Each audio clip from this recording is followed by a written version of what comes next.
Hi అండి, welcome back to south Indian kitchen with Ashu. ఈరోజు మన కిచెన్లో స్పెషల్ చికెన్ పచ్చడి అండి. చాలా టేస్టీగా ఎమ్మీగా ఉంటుంది. నేను చూపించిన విధంగా చేస్తే చాలా టేస్టీగా ఉంటుంది. మరి ఎలా చేయాలో చూద్దామా?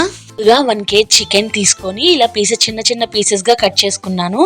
ఇలా వాష్ చేసుకొని పెట్టుకోవాలండి పక్కన. అలాగే ఒక బౌల్ తీసుకొని ఆ బౌల్లో చికెన్ ట్రాన్స్ఫర్ చేసుకుందాము. అలాగే 1 టేబుల్ స్పూను 1 నుంచి 1.5 టేబుల్ స్పూన్ పసుపు యాడ్ చేసుకోవచ్చు.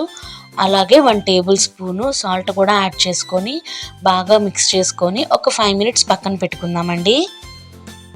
బోన్లెస్ 2 మిక్స్ చేసి తీసుకున్నాను చికెన్ని. ఎలా కావాలంటే అలాగా తీసుకోవచ్చు. బోను తీసుకోవచ్చు, బోన్లెస్ తీసుకోవచ్చు.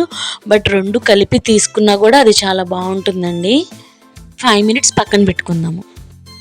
స్టవ్ వెలిగించి ప్యాన్ పెట్టుకొని ప్యాన్ కొంచెం హీట్ అయ్యాక 3 టేబుల్ స్పూన్స్ ధనియాలు, అలాగే 1 టేబుల్ స్పూను మెంతులు, 1 ఇంచు చెక్క, 4 నుంచి 5 మొగ్గ, అలాగే 3 యాలక్కాయలు కూడా వేసుకొని డ్రై రోస్ట్ చేసుకోవాలండి. లైట్గా మంచి ఆరోమా వచ్చేంత వరకు వేయించుకుంటే సరిపోతుంది.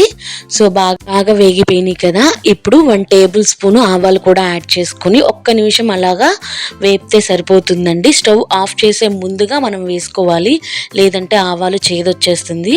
సో వేగిపోయినాయి, పక్కన పెట్టుకుందామండి. మసాలాలు చల్లారాక మనం మిక్సీ జార్లో వేసి ఫైన్ పౌడర్ చేసుకొని వచ్చేద్దామండి. అలాగే స్టవ్ వెలిగించి మనం కలిపి పెట్టుకున్న చికెన్ బౌల్ని దాని మీద పెట్టి వాటర్ పోయకుండా సిమ్లో పెట్టి ఒక 5 minutes మూత పెట్టి ఉడికించుకుందామండి. వాటర్ పోయకుండా మనం ఉడికించుకోవాలి, ఎందుకంటే ఆల్రెడీ చికెన్లో వాటర్ వచ్చేస్తుంది. సో ఆ వాటర్తో చికెన్ బాగా ఉడికిపోతుంది కాబట్టి సిమ్లో పెట్టి ఉడికించుకుందాము. ఓపెన్ చేసి చూద్దామండి. వాటర్ అంతా పైకి వచ్చేసినాయి. ఇంకొంచెం ఉడకాలండి, పూర్తిగా వాటర్ అనేది ఇనికిపోవాలి. మళ్ళీ 5 minutes ఆగి చూద్దాము. 5 minutes అయిపోయిందండి. మూత తీసి చూద్దాము. చూసారా, నీరు మొత్తం ఇనికిపోయి ముక్కలు బాగా ఉడికిపోయినాయి. అవి తీసి పక్కన పెట్టుకుందాము. అలాగే ప్యాన్ పెట్టుకొని డీప్ ఫ్రైకి సరిపడా ఆయిల్ వేసుకుందామండి. పిక్కిల్కి ఈ ఆయిల్తోనే సరిపోతుంది. 1 kg పిక్కిల్కి 1/2 kg ఆయిల్ సరిపోతుంది అనమాట. 1/2 kg నూనె పడుతుంది. డీప్ ఫ్రైకి సరిపడా నూనె పోసుకున్నాం కదా, హీట్ అయ్యింది. ఇప్పుడు మనం ఉడికించుకున్న చికెన్ ముక్కల్ని కూడా అందులో వేసుకొని లైట్ గోల్డ్ కలర్ వచ్చేంత వరకు వేపుకుందాము. చికెన్ ఫాస్ట్గానే వేగిపోతుందండి. మనం ముందే ఉడకబెట్టి ఉంచుకున్నాం కాబట్టి దాంట్లో ఉన్న తేమ ఏమన్నా ఉన్నా ఈ ఫ్రైలో మనకి పోతుంది. అలా ఉంటేనే, తేమ పోతేనే పచ్చడి ఎక్కువ కాలం నిల్వ ఉంటుందండి.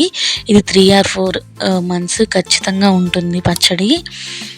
సరే, ఇలా గోల్డ్ కలర్లో రావాలండి. ముక్కలు వేగిపోయినాయి, మనం పక్కకు తీసి పెట్టుకుందాము. మరుగుతున్న ఆయిల్లో 3 టేబుల్ స్పూన్స్ అల్లం వెల్లుల్లి పేస్ట్, అది కొంచెం వేగాక 3 టేబుల్ స్పూన్స్ కల్లుప్పు, అలాగే మనం మిక్సీ పట్టుకున్న పౌడర్ని కూడా అందులో యాడ్ చేసుకొని ఒక్కసారి బాగా తిప్పుకోవాలండి. కొంచెం వేగాక 2 టేబుల్ స్పూన్స్ గరం మసాలా కూడా యాడ్ చేసుకోవచ్చు. ఇది మన ఆప్షనల్ అండి. 2 రెబ్బల కరివేపాకు కూడా యాడ్ చేసుకొని ఒక్కసారి బాగా తిప్పుకుందాము. వేగాక మనము వేయించుకున్న చికెన్ని కూడా అందులో యాడ్ చేసుకొని ఒకసారి బాగా కలుపుకోవాలండి. కలుపుకున్నాక ఇప్పుడు మనము 6 స్పూన్ల కారం యాడ్ చేసుకోవాలి. కారం కొంచెం ఘాటు ఉంటేనే టేస్ట్గా బాగుంటుందన్నమాట. సో బాగా కలుపుకొని స్టవ్ ఆఫ్ చేసి పక్కన పెట్టుకుందాము. 6 స్పూన్ల కారం ఖచ్చితంగా పడుతుందండి కేజీ పిక్కిల్కి. కాబట్టి స్టవ్ ఆఫ్ చేసి కొంచెం చల్లారేంత వరకు పక్కన పెట్టుకుందాము.